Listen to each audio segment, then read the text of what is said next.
ጽናት ጋር ውሰደኝ እንዳለው ክብሮም ቃል ገብቶለት ከስካሩ ከተላቀቀ በኋላ እንግዲህ ወደ አገር ቤት ሄዶ ይዞት ለመሄድ ወስኗል ማለት ነው። በዛ ላይ ደግሞ እኔ ብቻዬን ከመሄድ አባቷን ለመጠየቅ አባቷ ታሟል ብላ ስለሄዳው ነበር ኪራ።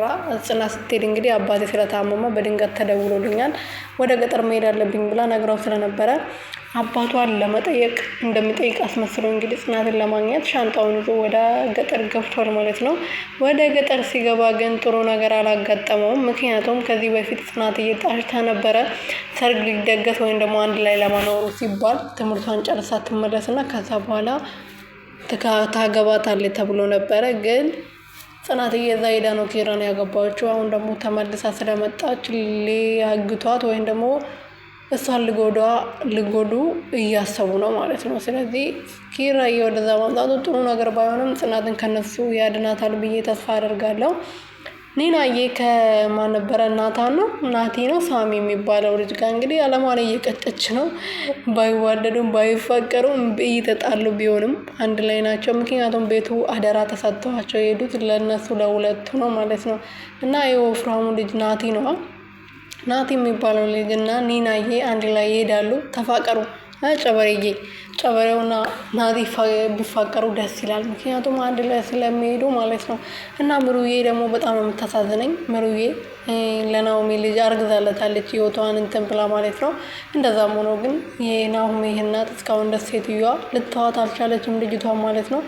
ከሌላ ልጅ ሰው ነው አርግዘሽ የመጣሽው። ስለዚህ ልጄን ተውልኝ እባክሽን። ልጄ ለአንቺ የሚገባሽ ወንድ አይደለም። ከአንቺ የተሻለ ሴት ነው ለእኔ ልጅ የምትገባው። የሌላ ልጅ ሰው ልጅ አርግዘሽ አሁን እሱ ስለሚያፈቅርሽና ስለሚያምንሽ ብቻ እሱ ላይ እየተጫወትሽ ነው። እኔ ላይ ግን መቼም አትጫወችም፣ መቼም አልቀበልሽም። አንዴ ሰው ከጠላው መቼም አልወድሽም፣ ዝም ብለሽ አትጨመላለቂብኝ ብላ እየሰደበቻት ነበረ። ናሆሜ እንግዲህ ከዚህ በፊት አልሄድም ብሎ ነበረ ስራ ከሌላ ቦታ አባቱ የሚሰራው ድርጅት ላይ ሌላ ቦታ ላይ አባቱ እንዲሄድ ተደርጎ ነበረ። ግን አባቴ እንዴት ነው ቤቱን ትቶ ሄደው አንተ እያለክ ብላ ስትቆጣው እንግዲህ ናሆሜ ግዴታውን ወደ ሌላ ቦታ መሄድ አለበት። አሁን ደግሞ ለምሩዬን ለማን ነበረች ስሟ በእናታቸው ለሰንዬ ነው ጥሎ አደራ ብሎ የባክሽን አደራሽን ምሩዬን ጠብቅልኝ ብሏት ሄደው ማለት ነው።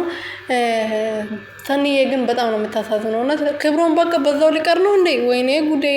እሺ በቃ ከእንትና ጋር ይፋቀሯ በእናታችሁ። ምን ትላላችሁ እናንተ ግን? ምን አስተያየት ትሰጣላችሁ? ያኔም እኮ ክብሮን በመጣበት ሰዓት ሰኒን የሚያፈቅር ወንድ ይምጣ እያልን ነበር አይደለ? ክብሮም የመጣው ክብሮም ደግሞ ይኸው በእህቱ ምክንያት ጥሏት ሄደዋል። ስለዚህ አሁን ከቅዱሴ ጋር ይፋቀሩ። ምን ትላላችሁ? ከቅዱሴ ጋር ይፋቀሩ በቃ። ወይም ደግሞ ክብሮ ተመልሶ ይምጣ። ሰኒዬ በቃ ፍቅረኛ ያስፈልጋታል። ፍቅር ስትጫወት እና ነገሩ ፍቅር ስትጫወት ግን ሰኒ ደስ አትልማ ማለት እንደዚህ ስትሰውሳት ቀልድ ስታወራ ምናምን ነው ደስ የምትለኝ እኔ እንጂ ከክብሮም ጋር በነበረው ሰዓት ሲያጫወታቸው ብዙም አልቻሉበትም፣ ደስ አይልም ነበረ።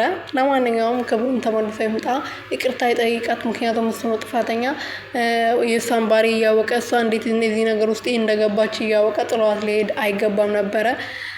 ለማንኛውም ተመልሶ ይመጣል ብዬ ተስፋ አደርጋለሁ። የወደ ቤተሰቦች ጽናትና ኪራ ደግሞ አላማቸውን እየቀጩ ነው። ጽናትዬ በጣም ከምንምና ከማንም በላይ በጣም ደስተኛ ናት። አሁን ኪራዬ ስለሄደ ለአባቷ ራሱ እንዴት ሆና ስትነግረው እንደነበረ ማለት ነው።